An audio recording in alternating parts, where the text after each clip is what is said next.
तो हम पढ़ रहे हैं कक्षा 9 के गणित विषय से चैप्टर नंबर 10, जिसका नाम है व्रत। इसके पिछले भाग में हमने व्रत की परिभाषा और व्रत में केंद्र क्या होता है, त्रिज्या किस प्रकार प्राप्त होती है, जीवा क्या होती है, इत्यादि भागों के बारे में हमने अध्ययन किया था। तो ये सब चीज़ें आपकी क्लियर हो गई होंगी।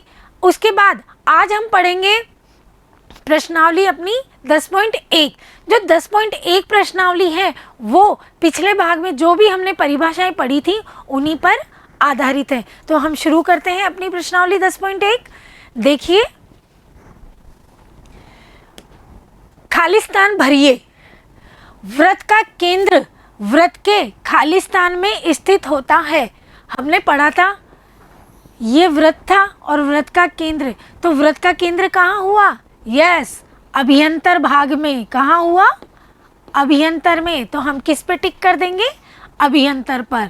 तो यहाँ क्या लिख देंगे हम? अभियंतर में स्थित होता है। उसके बाद है एक बिंदु जिसकी व्रत के केंद्र से दूरी त्रिज्या से अधिक हो, व्रत के खाली स्थान में स्थित होता है। इसे समझिए। ये देखिए, ये हमारा व्रत है। वो बोल रहा है एक बिंदु व्रत के केंद्र से दूरी त्रिज्या से अधिक हो। तो देखिए, ये व्रत का केंद्र हुआ और त्रिज्या क्या होती है? केंद्र को व्रत के किसी बिंदु पर मिलाने पर जो रेखाखंड प्राप्त होती है वो त्रिज्या होती है। पर ये क्या कह रहा है कि व्रत के केंद्र से दूरी त्रिज्या से अधिक हो।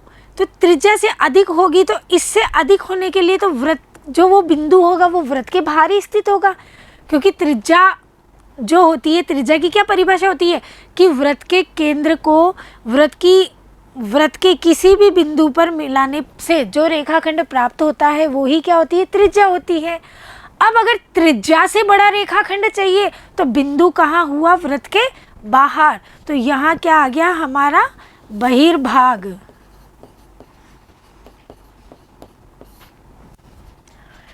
व्रत की सबसे बड़ी जीवा व्रत का, ये हमने पढ़ा था पिछले भाग में कि देखिए, व्रत की सबसे बड़ी जीवा, तो जीवा क्या होती है? व्रत के किन्हीं दो बिंदुओं को मिलाने पर जो रेखाखंड प्राप्त होता है वही जीवा होती है। ये व्रत का केंद्र है, तो देखिए ये जीवा व्रत के केंद्र से भी होकर गुजरेगी, चाहे मैं यूं बना दूं। ठीक है, तो जो व्रत के केंद्र से होकर गुजरती है वो जीवा क्या कहलाती थी? हमारी व्यास। और जो व्यास था वो ही व्रत की सबसे बड़ी जीवा होती थी। तो अब यहाँ क्या हो गया? व्रत की सबसे बड़ी जीवा व्रत का व्यास कहलाती है। क्लियर? उसके बाद है एक चाप खालिस्तान होता है जब इसके सिरे एक व्यास के सिरे होते हैं। ये जब हमने चाप की परिभाषा पढ़ी थी तो इसे भी हमने अच्छे से पढ़ा था। ये देखिए, सबसे पहले ये जानिए चाप क्या होता है।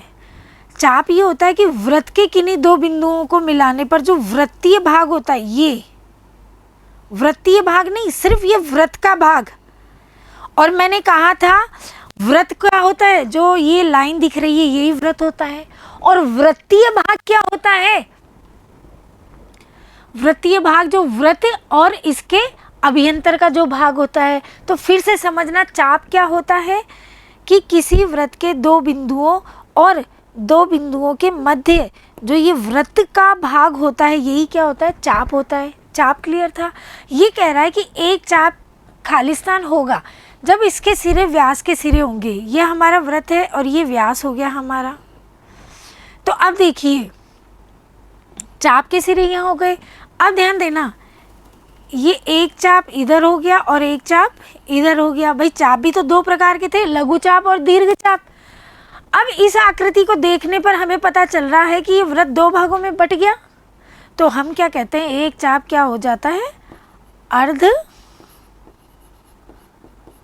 व्रत। देखिए, आधा व्रत ऊपर हो गया, आधा व्रत नीचे हो गया। अर्थात यहाँ चाप कैसे हो गए? दोनों बराबर हो गए, ना कोई दीर्घ है ना कोई लघु है। ठीक है, अगला देखते हैं क्वेश्चन कि व्रतखंड एक चाप तथा खालिस्तान के बीच का भाग होता है। व्रतखंड की परिभाषा में हमने पढ़ा था कि व्रतखंड क्या होता है। ये व्रत है, ये व्रत का केंद्र है। व्रतखंड क्या होता है, एक चाप, ये हमारा चाप है, एक चाप और जीवा के मध्य का जो वृत्तीय भाग होता है, और फिर से बोल रही हूँ वृत्तीय भाग क्या होता है, ये व्रत और व्रत के जो अंदर का भाग होता है इसी को मिला के हम बोलते हैं वृत्तीय भाग। तो देखिए जो चाप और व्रत की जीवा के मध्य का वृत्तीय भाग होता है वही व्रतखंड कहलाता था। ये हमारी परिभाषा थी। तो देखिए एक चाप तथा यहाँ क्या आएगा, क्या आ गया अब, जीवा। क्लियर। अब है एक व्रत जिस तल पर स्थित है उसे खालिस्तान भागों में विभाजित करता है। हमने ये भी पढ़ा था, ये व्रत है, ये मान लो ये हमारा तल है, इस तल में ये व्रत स्थित है, पढ़ा था। एक पॉइंट ऐसा भी था हमारा कि व्रत जिस तल में स्थित है वो उसे कितने भागों में बांटता है, याद आ गया, उसे 3 भागों में बांटता है। कैसे, एक में ये स्वयं व्रत हो गया, दूसरा बाहर का भाग तो हम उसको क्या बोलते थे, बहिर्भाग, और ये व्रत हो गया और ये अभ्यंतर हो गया। तो 3 भाग में बांट रहा है। तो हम यहाँ लिख देंगे उसे ये कितने भागों में बांट रहा है, 3 भागों में बांट रहा है। अब अगला क्वेश्चन देखते हैं अपन। देखिए, अच्छा क्वेश्चन नंबर 2 लिखिए, क्या लिखना है, सत्य या असत्य। अपने उत्तर का कारण दीजिए। केंद्र को वृत्त पर किसी बिंदु से मिलाने वाला रेखाखंड वृत्त की त्रिज्या होती है। क्या ये कथन सत्य है? तो ये कथन बिल्कुल सत्य है। कैसे सत्य है? त्रिज्या की परिभाषा ही क्या थी, केंद्र को वृत्त के किसी बिंदु पर मिलाते हैं तो जो रेखाखंड प्राप्त होता है वही तो हमारी क्या होती थी,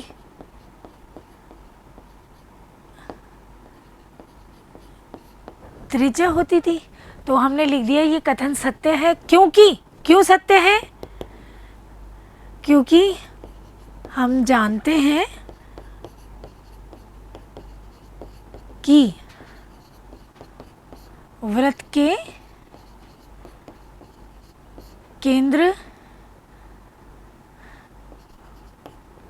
केंद्र को वृत्त के किसी बिंदु से मिलाने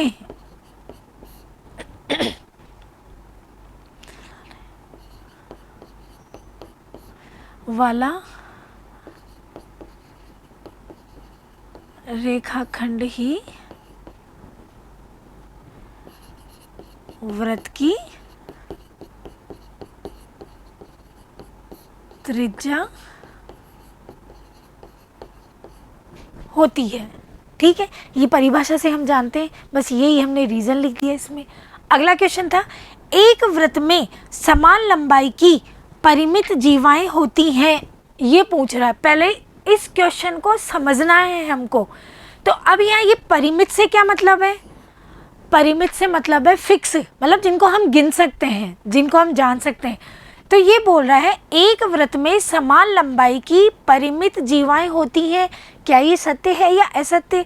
तो समझना इसको, ये वृत्त है, ये वृत्त का केंद्र। अब हम जानते हैं कि जीवा क्या होती थी, कि वृत्त के किन्हीं भी 2 बिंदुओं को मिलाने पर प्राप्त होने वाला रेखाखंड जीवा था। अब ये कह रहा है परंतु समान लंबाई की। अब मान लीजिए मैंने एक एग्जाम्पल दिया कि मुझे 6 सेंटीमीटर की जीवाएं चाहिए। तो अब देखिए इस वृत्त पे तो अनगिनत बिंदु हुए। तो अब देखिए ये यहाँ से यहाँ तक की 6 सेंटीमीटर हो गई। अब ये यहाँ से यहाँ तक की भी 6 सेंटीमीटर हो सकती है, यहाँ से यहाँ तक की भी 6 सेंटीमीटर हो सकती है, यहाँ से यहाँ तक की भी 6 सेंटीमीटर, यहाँ से। भाई जब अनगिनत बिंदु हो गए तो इस पे जीवा भी तो अनगिनत हो गई। और यदि मानो ये 6 सेंटीमीटर, या फिर अब मैं तुमसे यूँ कह दूँ कि मुझे तो 10 सेंटीमीटर, 10 सेंटीमीटर की जीवा चाहिए। अब सोचो, अगर ये 10 सेंटीमीटर वृत्त के केंद्र से गुजर रहा है, ये देखो ये जीवा हो गई, ये 10 सेंटीमीटर, तो अब इससे तो कितनी निकल जाएंगी, देखिए।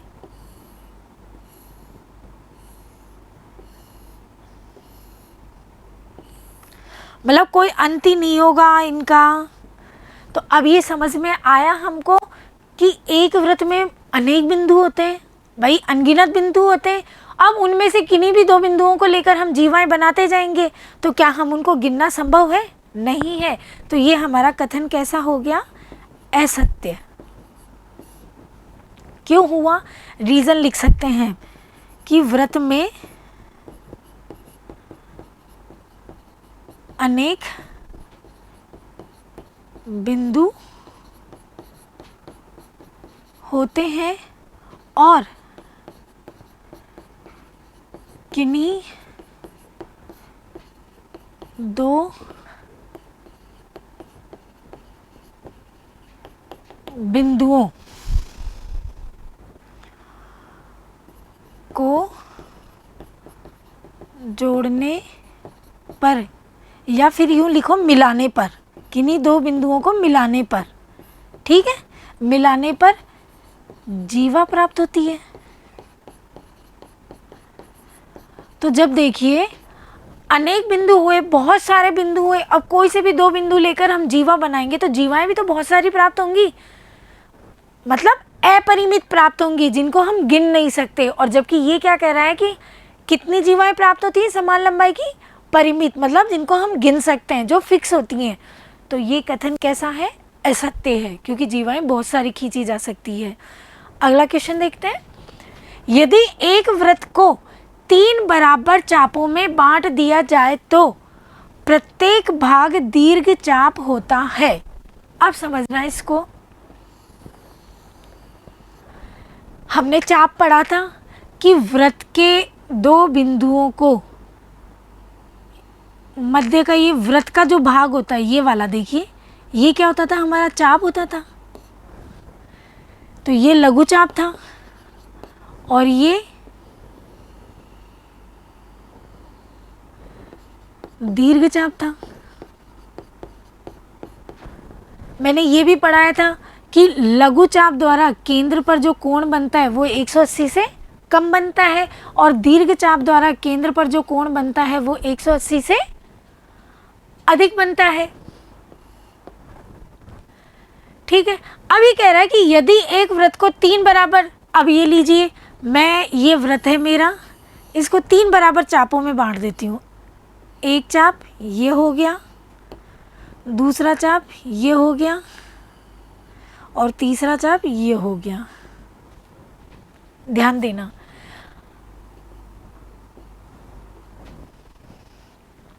तो ये 3 चाप हो गए, मतलब ये हमारे, ये इसके वृत्त के कितने भाग हो गए? 1/3 भाग हो गए। ठीक है। तो दीर्घ चाप जो होता है, समझना इस चीज को, जो दीर्घ चाप होता है वो दीर्घ चाप क्या होता है? अर्धवृत्त से बड़ा होता है। अर्धवृत्त क्या होता है ये भी समझना। हमने बताया था कि जब चाप के सिरे व्यास के सिरे हो जाएं तो चाप क्या होता है? अर्धवृत्त होता है। ठीक है। अब इस आकृति को, इस आकृति को देखिए, यहाँ पे अगर मैं बनाऊं अर्धवृत्त, यहाँ हुआ, तो जो दीर्घ चाप होता है वो अर्धवृत्त से बड़ा हुआ ना। देखिए, अब यदि मैं इसको 3 बराबर भागों में बांट दूं तो क्या ये दीर्घ चाप, यहाँ पे जो ये कह रहा है कि ये 3 बराबर भागों में बांटने पर जो दीर्घ चाप प्राप्त होते हैं, अभी क्या अर्धवृत्त से बड़े नहीं है? नहीं है। तो हम कह सकते हैं ये कथन कैसा है? हमारा असत्य है।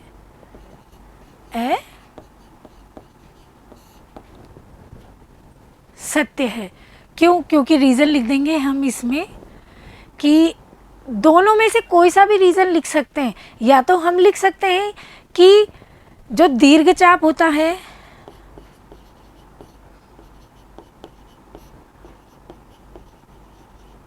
अर्धवृत्त से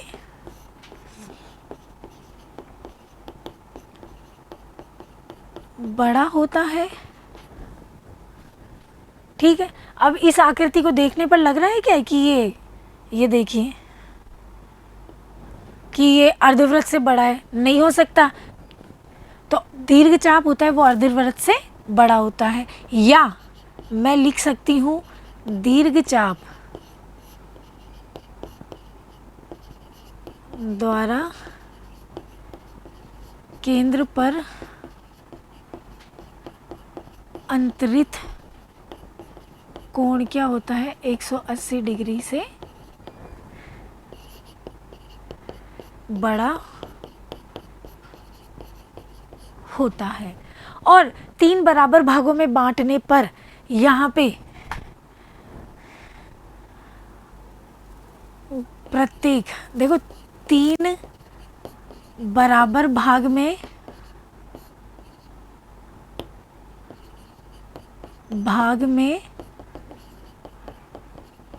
बांटने पर जो चाप है, चाप द्वारा केंद्र पर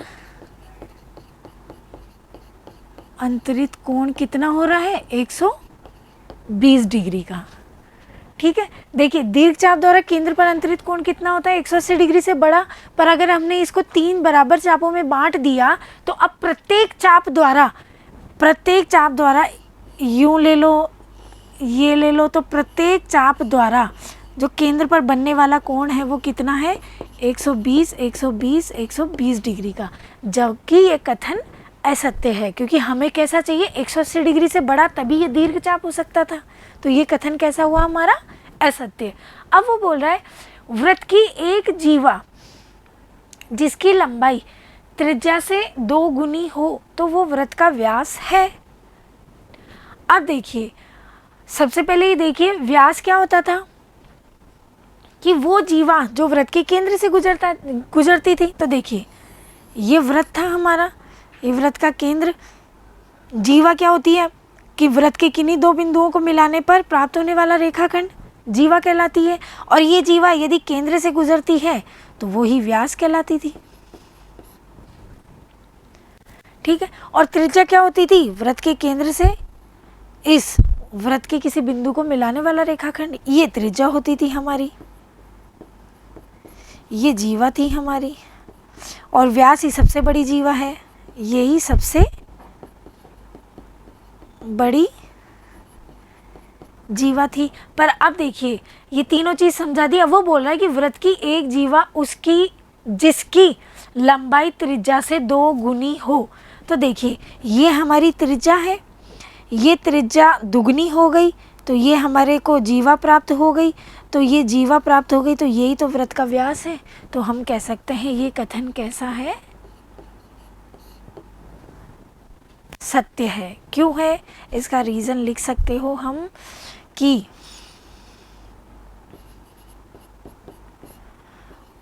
वृत्त की सबसे बड़ी जीवा ही वृत्त का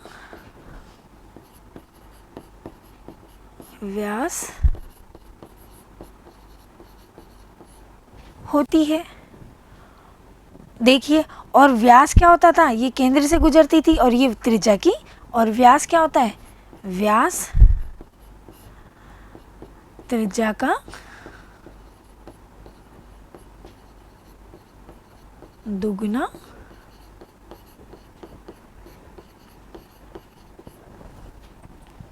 होता है। अगला क्वेश्चन देखते हैं अपन कि त्रिज्य खंड जीवा एवं संगत चाप के बीच का क्षेत्र होता है। अब त्रिज्य खंड हमने पढ़ा है, जिन्होंने पिछला वीडियो देख के कंसेप्ट क्लियर कर लिया है उनको तो मालूम है त्रिज्य खंड। कोई बात नहीं, फिर भी हम एक बार और समझा देते हैं। त्रिज्य खंड, ये देखिए मैंने वृत्त बनाया, ठीक है, ये 2 त्रिज्याएं बनाई। तो अब ध्यान से देखना, 2 त्रिज्या और इनके संगत चाप कौन सा हुआ, ये वाला, इनके मध्य का जो वृत्तीय भाग होता है वो ही क्या कहलाता था, त्रिज्यखंड। तो देखिए ये जो छोटा भाग था ये लघु त्रिज्यखंड, और जो बड़ा भाग था वो दीर्घ त्रिज्यखंड। क्लियर हुई परिभाषा? तो अब देखिए भी क्या परिभाषा इससे मैच हो रही है क्या, कि त्रिज्यखंड जीवा एवं संगत चाप। यहीं पे गलत हो गया क्योंकि यहाँ जीवा ना हो के त्रिज्या होता। तो अब हम कह सकते हैं ये कथन कैसा है हमारा, सत्य। क्यों? क्योंकि हम लिख सकते हैं त्रिज्यखंड क्या होता है, दो त्रिज्याओं एवं संगत चाप के बीच का वृत्तीय भाग क्या कहलाता है, त्रिज्यखंड।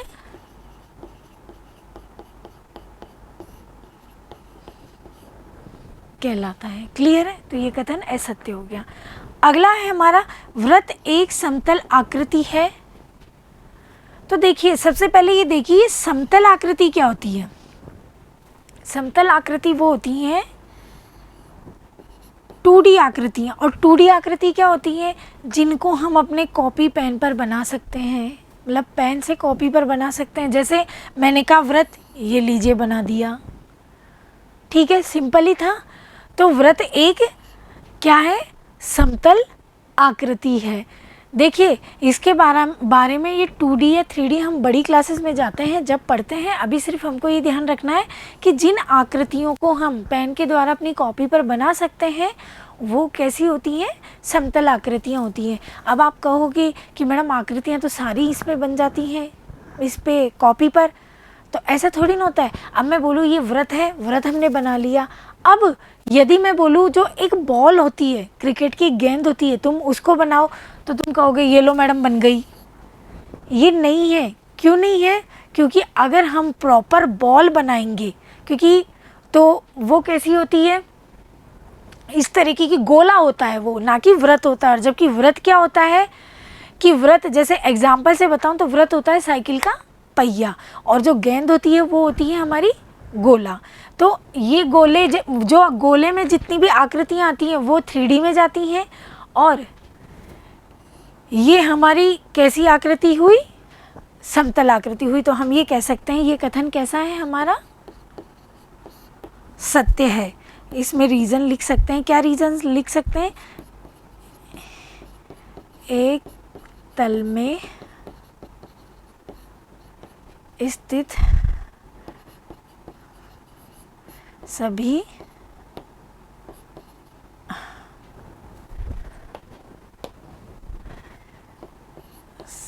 बिंदुओं का समूह जो स्थिर बिंदु से स्थिर दूरी पर, समूह जो स्थिर बिंदु से स्थिर दूरी पर स्थित होता है, वो क्या है, वृत्त कहलाता है। ठीक, ये हमारी वृत्त की परिभाषा हो गई। अब तो क्लियर हो गया कि कौन सी समतल आकृतियाँ होती हैं और कौन सी नहीं होती हैं। ठीक, अब हम इससे आगे की जो प्रश्नावली होगी वो अगले वीडियो में पढ़ेंगे। तब तक आपको जो वृत्त की परिभाषाएं थी वो प्लस जो हमारी ये प्रश्नावली थी वो, इनके सवालों का दोहरान करना है और हमारे साथ बने रहना है। तब तक धन्यवाद।